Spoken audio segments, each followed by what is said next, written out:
Again, I'm going to do this. GM, everyone. Thanks so much for joining us today. Once again, we're so thrilled to bring to you some Web 3.0 content. A couple of quick reminders before we get started. Please use the session chat tab for general chat. That is where the chatter for this specific session will happen. Ask questions using the Q&A tab that's located one over to the right, and that has been started. Upvote questions you want asked. I'll be looking through those, and I'll be asking Jeremiah the most upvoted questions just to make sure that I have the right pulse on what the audience, you all, want to hear. Close any distracting applications. This event will be recorded and posted on our CMX YouTube channel. And last but not least, pro tip, Bevy Virtual works best with the most updated version of Chrome. All right, and today with me, we have Jeremiah, who is a technology analyst at Kaleido Insights, a research and advisory firm based in San Francisco. Jeremiah is also an advisor at Rally, and he is going to dive into what does Web 3.0 mean to your community. All right, Jeremiah, are you ready to take it away? I am. Let's get to it. First of all, I'm also, in addition to Rally, I'm an advisor to Animoca, which is the largest NFT company in Asia. And I'm working with some other NFT companies. All right, so let's talk about community. So just to give a quick background, I was a community manager at Apache in 2005. So this is part of my career thing. And if you're chatting at me, I can't see it at the moment. So you just have to come on audio to the organizers and let me know if there's something that's not going on. All right, so let's talk about Web 3.0 for community specifically. And I'm going to show you lots of examples. This can help you with incentives to help people participate. You can get them to engage and encourage loyalty. You can provide premium experiences. You can share rewards with them. And you could foster innovation for new experiences and products. Lots of opportunities in this space. Now, you're probably wondering, what is it? It enables you to enrich and reward your communities, and crypto technologies are the way to do that. And the prior panel and speaker really set the stage for that. What it means is that your community has a shared outcome. You will go on this journey together. And you're probably wondering, what does that mean? Well, it means you can actually share the upsides with them as well. So I'm going to walk you through 5 technologies in the Web 3.0 space that are being used to drive community. We're going to go through cryptocurrencies, social tokens, there might be a surprise, NFTs, which were talked about a lot in the last session, DAOs, distributed autonomous organizations, kind of like digital co-ops, and then briefly on the metaverse. Let's get to it. So cryptocurrencies, you probably are very familiar. There are hundreds, if not thousands, of different crypto coins out there, from the most popular being Bitcoin, as well as Ethereum, Polygon, Cardano, Solana, and more. And what we also want to note that those are not the only types of coins being used out there. And I want to focus in on a unique set of tokens called social tokens. Sometimes these are called utility tokens. The main function of these social tokens is not really about the equity. It's about accessing premium goods, services, or experiences. That's right. They're actually used as a form, like you might think, loyalty points in some ways. So here's a quick roll-up of social tokens. And I built this slide, take a screenshot. They are being used by creators and communities and DAOs to reward behavior. They're used to access different perks because they have a software component. So what happens is the software will check, do you have this token in your crypto wallet? If so, grant them access into this online community. Most commonly, it's being used as Discord. This can also be used, it can reward users as well. You can, sometimes it has liquidity, which means it can be sold on the open market. So there are ways to financially benefit, but the main goal is for it to be a utility asset. There's an SEC test called the Howey test, where you can test if it is a securities, and if it does pass this test, and it is actually, in most cases, a social token. On the right-hand side of this slide, you can see the many different companies that offer these utility or social tokens, Rally.io being the leader in the space, who I'm an advisor to. In fact, I have my own coin, and we'll talk about that in a minute. So let me give you an example of how it actually works. Let's take this creator group, the Portugal the Man, based out of Portland, and they have a thriving fan base that loves them. And so what they've done is they've created an actual coin called the PTM coin. And if their fans own a certain number of those coins, when they visit the Discord server for this group, Portugal the Man, it'll check to see, do you own 5 of these coins? If so, let them into the fan club. This is also called coin gating or token gating. And it's a way to see who really loves your community, who's in your community for the long haul. Now, in the last session, let's have an honest talk in the chat thread. There was a lot of important discussions happening around access and making sure there's equitable distribution in Web 3.0. Now, in this case, the fans that got in early to purchase the PTM coin, the real super fans that are following their Twitter and their their Instagram and their Facebook and their YouTube and their Twitch and their Spotify, already got the messages that they launched this coin so they could buy it when it's cheapest. They could buy it before it actually became a very expensive coin. So the early adopters had an advantage by getting in here. Of course, this band could give away the coin to their top fans or anybody who was really, really into the band and maybe couldn't afford it. That could be something you could do as a perk. Let's talk about how social tokens are programmable. This is a DJ. His name is DJ Jaws. There's his photo. And he actually has this website, and he enables his own fans to say, hey, you can vote for the songs that I'm going to use on my next DJ set. So he's the EDM DJ, and he DJs all over the world in a normal, non-pandemic world. But people are always saying, hey, you got to include my song in your mix or your Spotify mix or on stage. And he says, if you own my coin, it means you are one of my real fans, and you can vote it up. And so what this does, demo roulette, it checks to see using software, is that coin in the fan's wallet, the cryptocurrency wallet? It's all software. If so, grant them access to vote the song up and down. So social tokens are software. It's programmable. This is one of my favorites. This is Christina Holder, who has her own coin on Rally. It's called the Woman Coin. And her mission in life is to make sure that women have equal footing in the financial realm. As you know, women are not paid as much as men, which is not right. And women have less stocks and assets, which sets them back even to purchase crypto. In fact, only out of crypto owners in the United States, only 26% of them are women. And they have less abilities to take risk, because they're paying, just the basics, or, putting money into their living expenses. They don't have as much disposable because they're paid less. So they have less access to purchase crypto. So her mission is to use this coin, to give it away, to have her community members also earn the coin, the Woman Coin, and they participate in her clubhouse rooms. In many cases, her coin is the first coin these women have ever had of crypto. So she's using this in a way to build community and to bring up women into the crypto space. So that's Christina Holder. Yes, I have my own coin as well. And I will be giving a coin drop. We'll do a link in the chat towards the end of my session, and you all get one. It's called an airdrop, and we use third-party developers.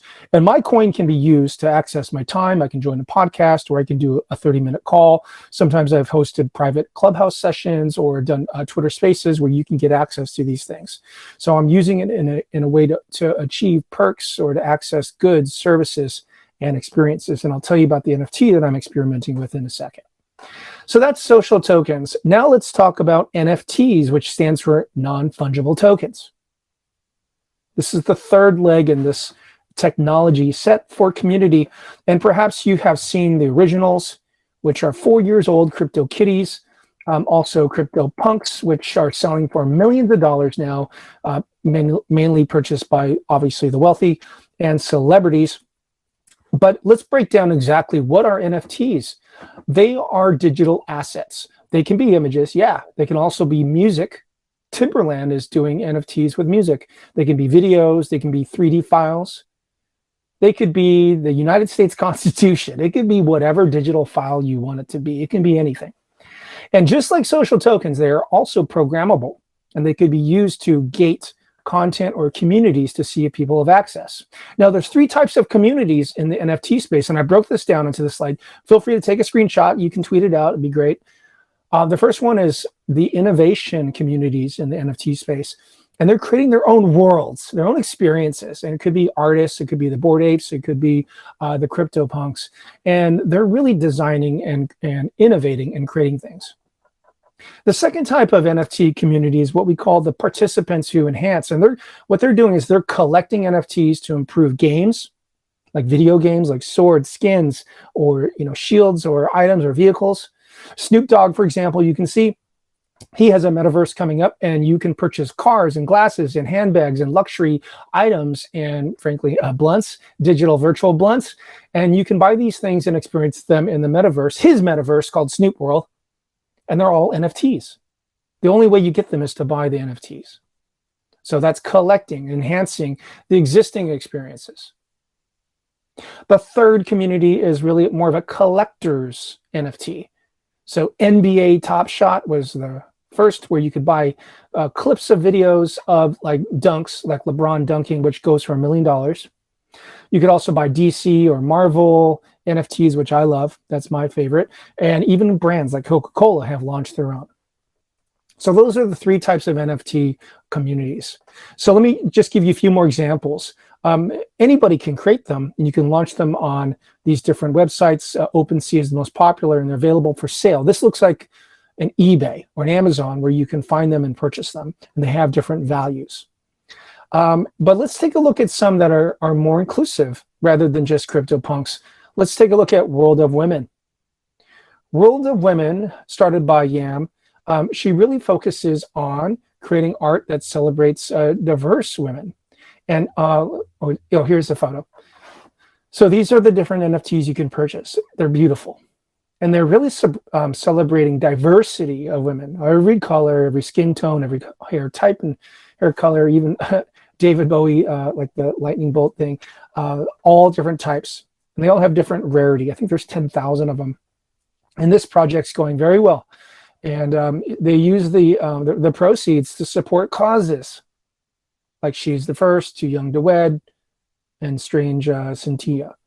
And so this is a community that is celebrating diversity of women, but also is pushing forth causes. Now let's go into this example, the Bored Ape Yacht Club. And this birthed during the pandemic when physical gatherings weren't allowed. And it's so interesting that this group has created a media empire. They have music artists, people are creating their own streetwear, they have physical events. They're building an actual yacht club or members club in Miami, a physical location. So it truly is a community, but it's an expensive one. There are artists and music artists and music videos. Post Malone's had a new music video yesterday, and in the first 5 seconds, he was showing off his Bored Ape, which he spent $700,000 to purchase and use in that video. Here's their roadmap.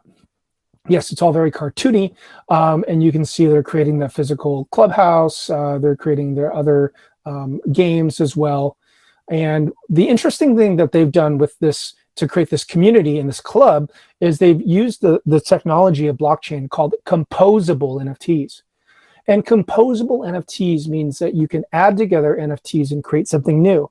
Just like a man and a woman could produce a child. In this case, it's also happening in this way, where a Bored Ape, if you happen to own that one, you can also purchase the serum, and you can connect them and add them, called being that they're composable, and it creates yet a third one, and you would own all three, called the mutant ape, which is kind of gross looking, but you can see the prices in which they're selling. So what does this mean to community? It means if you are in first, you have this perk, you have right of first refusal to purchase these additional NFTs and create something new, and you could sell these off, if you wanted to, or access the perks and membership that could be coming with them. Now, this is growing even more and more, but let's talk about Oniforce. Now, I definitely heard the concerns about the cost. Oniforce is not as expensive. You can see some of the prices here, 1 ETH or less. ETH is about 4,500 right now, but there are some that could be bid for less. And at one point, these were even cheaper. Of course, when a NFT community first launches, that's often when it's at its lowest point. This one features amazing art. Strawberry is one of the artists based out of LA. But what's interesting is that this community is also turning that NFT into streetwear. Where this, look, I'm going to back up one slide. You can see the design, that teal, that red. And now people are actually producing backpacks, day bags, and even shoes. That's Steve Aoki's shoes, because he owns one of the Oniforces. So the community is happening online, then manifesting in person. In fact, they have physical events, and you can only get into that event if you have that Oniforce NFT. This is an event in LA. People were dressing up in the style, cosplaying it up, and they were finding new ways to create new derivative art from it. So it truly is a community during the pandemic that is now starting to meet together in the real world. Now, for the community strategists out there, I want to show this very advanced roadmap. This is from Impact Theory, and they have created a community model. Now, you got to take a screenshot of this if you're a community strategist. So if you buy the highest tier NFT, there's 3 levels. This is the highest one, which is 3 ETH, which is $14,000. You get all of these perks in this membership: events, special discords, discounts, direct access. You can go to a party with Steve Aoki, contest giveaways and content and physical events. So the NFT is the membership ticket. The NFT is the membership ticket to your community. That's what's happening in Web 3.0. All right, so the 4th section is DAOs. Distributed autonomous organizations. We were talking about that Constitution DAO in the last group in Friends with Benefits. DAOs is the 4th, more advanced. These are getting more and more complex as I move forward into this. DAOs are about community. It means that the community can own the project that they are building, which is the opposite of Facebook. We don't own the equity. We don't get to make the decisions. And that's why Web3 is emerging in counter to what happened in Web3. I'm sorry, in Web 2. It also means we have transparency. Who owns what, who's doing what, because the blockchain is distributed ledger. It means we can see all the transactions that are happening. So radical transparency, and it's immutable, which the first speaker talked about. We can't easily fake it or FUD it. And also it means the community can make decisions and vote. Now you're probably saying, oh my God, death by committee. Well, no, hold on. You can have a representative democracy, and the community can vote delegates, and the delegates could be responsible to make decisions. By the way, does this sound like shareholders voting on the board of directors who then chooses CEO? Yes, it is like that in many ways, but that model is not accessible to every community. And of course, there's smart contracts. And so this means that software, you could write into the contract, if somebody does this, this will happen. Like a token will be unlocked or something like this. So you can put logic into these tools. And of course, the participants benefit from the equity and the rewards. All right, here's some examples. Gen.art. I love this one. I'm part of this one. And I purchased the NFT, and now I'm part of this DAO.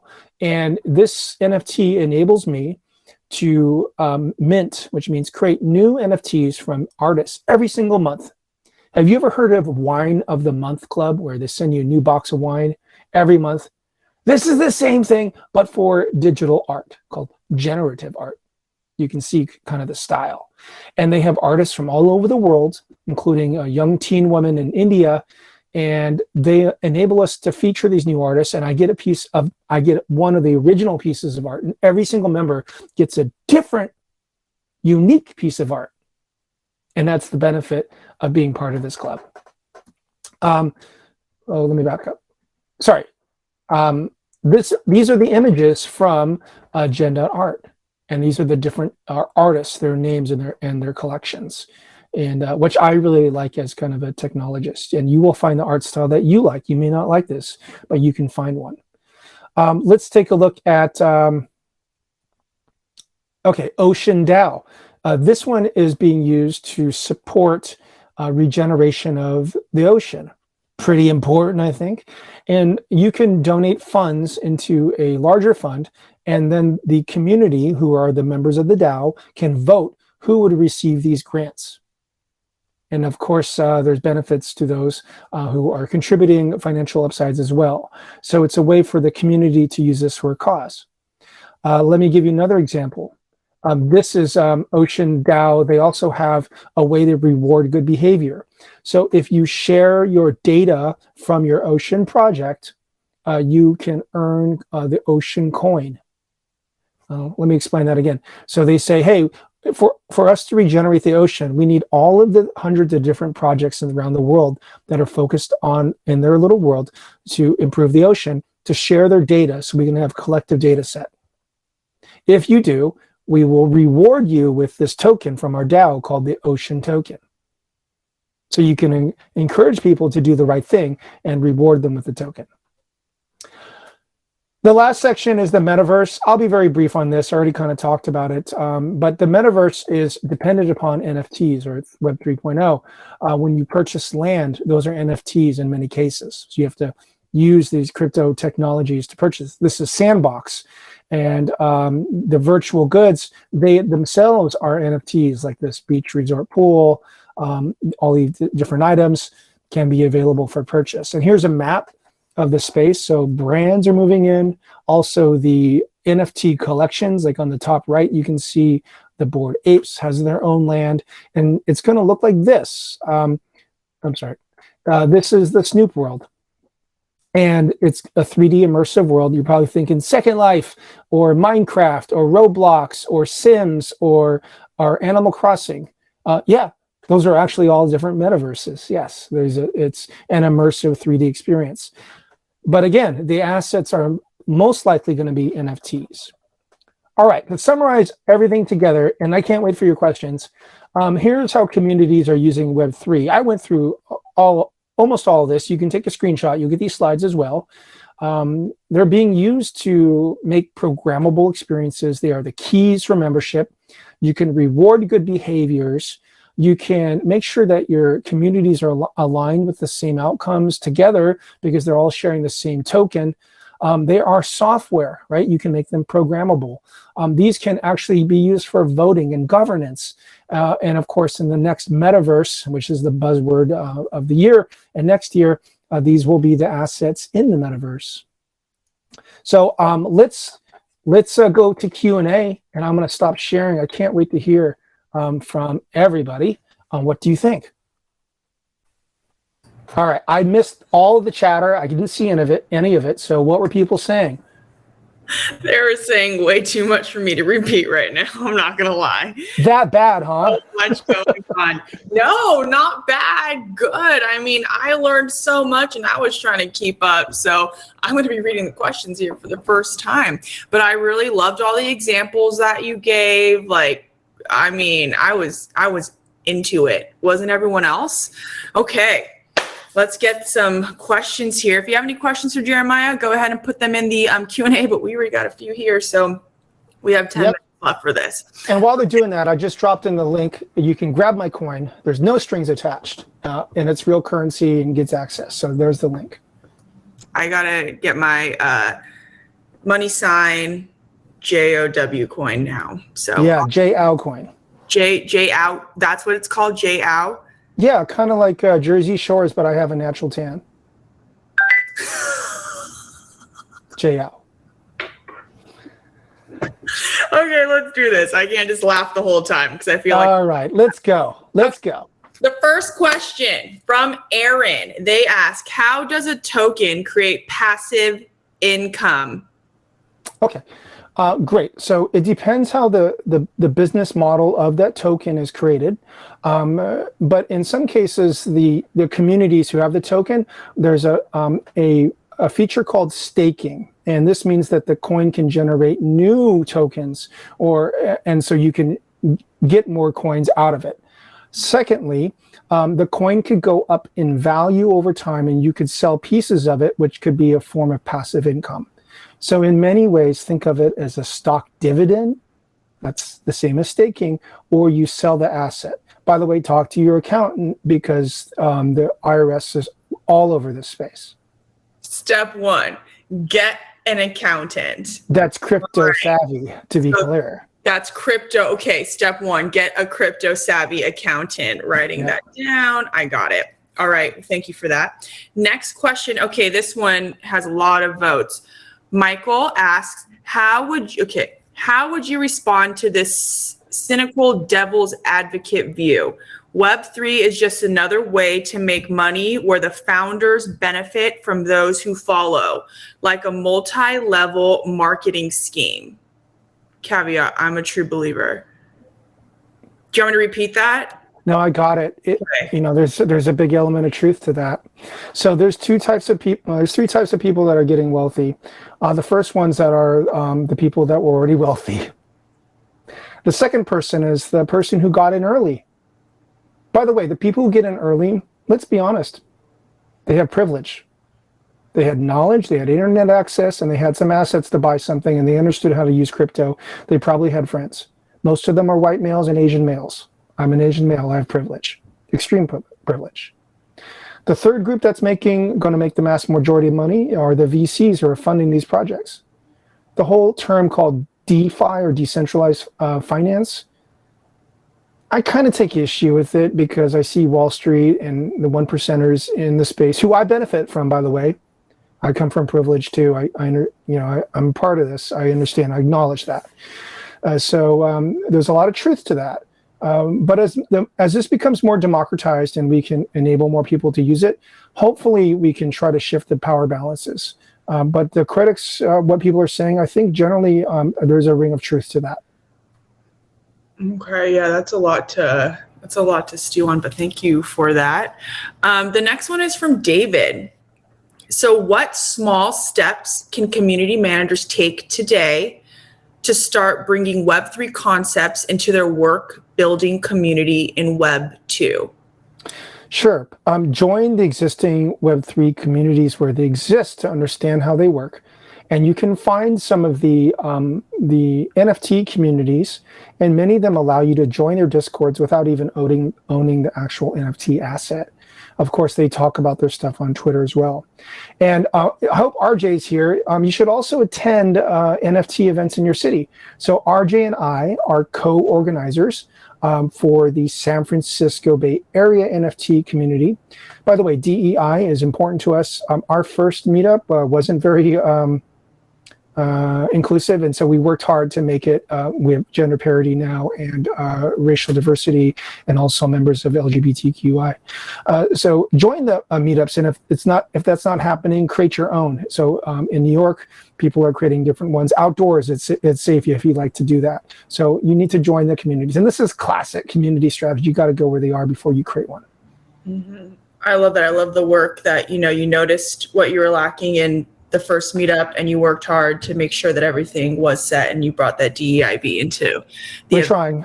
We're trying. Yeah, I know. I'm going to apply for that one woman. Yes. I think that. Oh yeah, you should. Yes, you definitely get the women coin. In fact, I gave you that link to my own JL. You could swap my coin for the woman coin. We're both on Rally.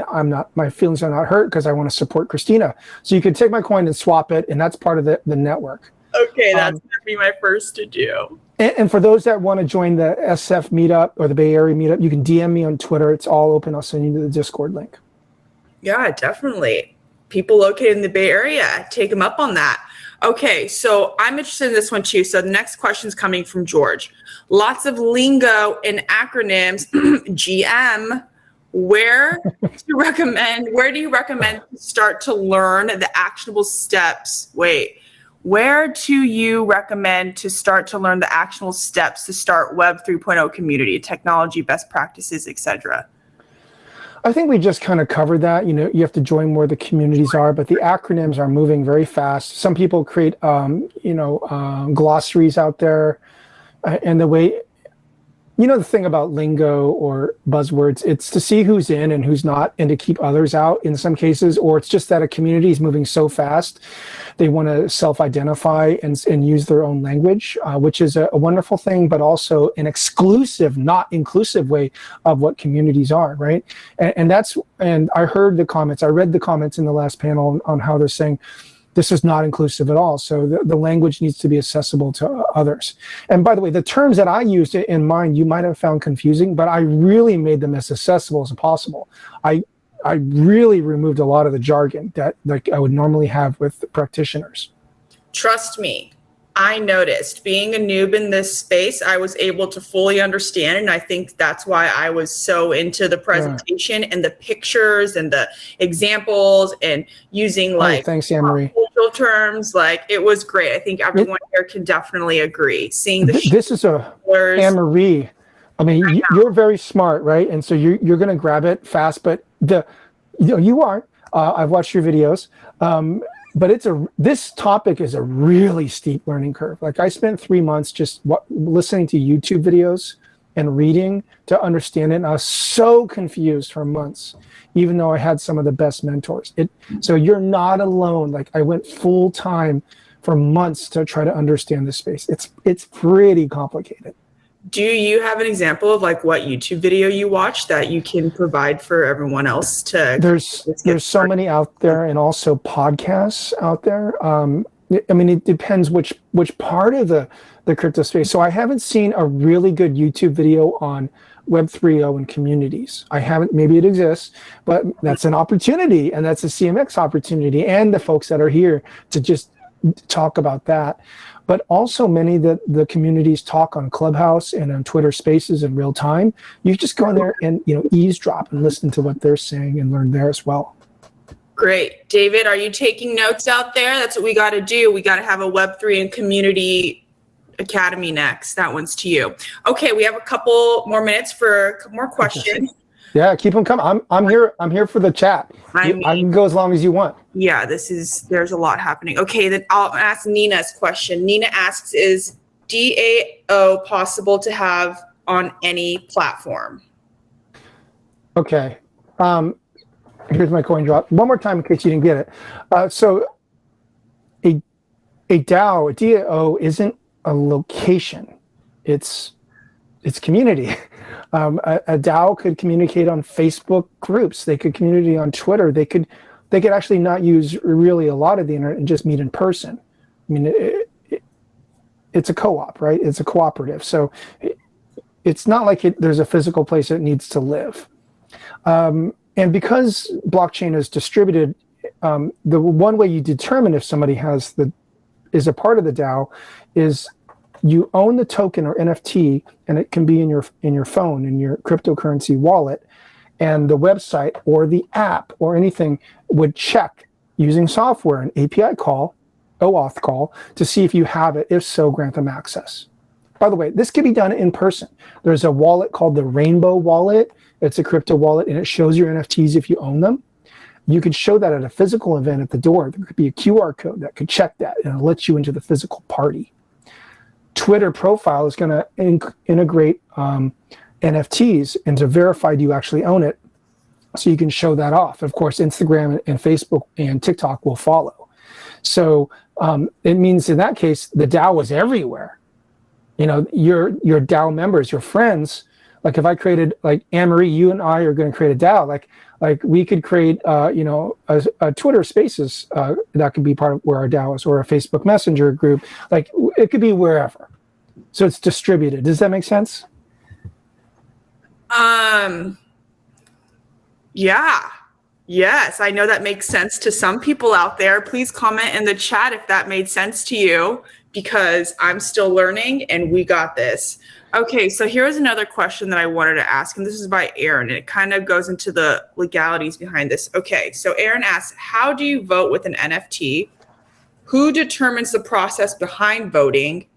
Who writes the smart contracts and determines the legislation? Do you know? Mm-hmm. Yeah, it's going to vary by community and there's usually a central group that kicks things off, that started it, that sets forth the bylaws. And it's just like any other organization. So I'm part of a few DAOs, and there usually is a leader, or a leader emerges, and this person will put forth to the community, here is the vision, and here's the mission of how we're going to get there. And I would like your vote to approve that. And the voting can happen. And there's different types of voting. So we can use the tokens, and the number of tokens you have could increase the amount of votes, but there could be other systems that cap the voting power, so we don't have a whale, somebody who's rich, come in and sway everything. Could also be ways where you have a representative democracy, where you put forth a council or a committee. So at Rally, we have a creators council and a developers council, which we voted, and they help make decisions to run the operations. In other groups, we see the same thing. And those people are rewarded in additional tokens, by the way. So you can create it however you want. It could be very flat, like it could be like a commune, if you like, or it could actually be like a hierarchy, a pyramid, where everybody votes on the president and she gets to lead the organization however she wants. She's not doing a good job, people vote, no, we don't want her, we want somebody else. So you got options. Yeah, that's really interesting. Okay, so I think we have time for one more, and everyone definitely stick around. We've got some networking tables, but I'm going to ask the last question here. And this is from Mancy. They ask, let's say a creator on Patreon now wants to create a token-gated DAO community. Does this involve creating a token, listing on exchange, and all that financial legal footwork all by themselves? Isn't that a lot of work for fans? And what would these people discuss in the community? Gotcha. So I love Patreon, and I know many people work there, and much respect to Jack Conte. But if you want to token gate content, and I know they put out an article a few weeks ago saying they're looking into tokens, but if you want to put out a token for creators, you go to rally.io. And I'm an advisor to Rally. That's where my coin is. Rally is social tokens for creators. That is the primary focus. Of course, they could partner with Patreon, who we love. We love them, and most creators are on both.